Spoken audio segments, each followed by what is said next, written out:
Viral, oknum polisi aniaya wanita di Palembang, ancam warga dengan senpi.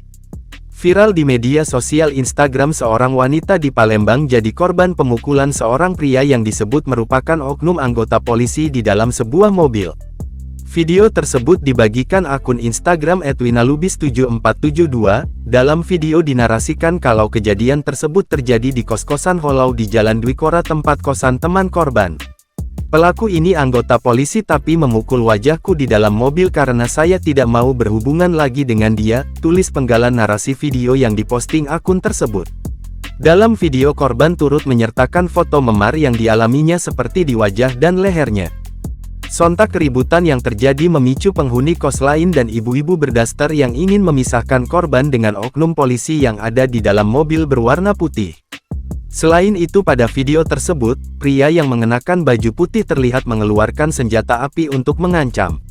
Menurutnya, pria tersebut diduga cemburu lantaran ia sudah memiliki pasangan baru padahal hubungannya dengan pria tersebut sudah berakhir.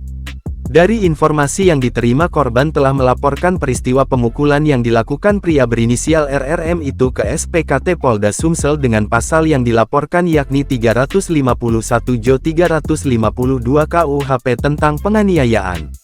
Sementara Kabid Humas Polda Sumsel Kombes Pol Nandang Mukmin Wijaya ketika dikonfirmasi mengatakan, akan mengecek laporan tersebut ke penyidik.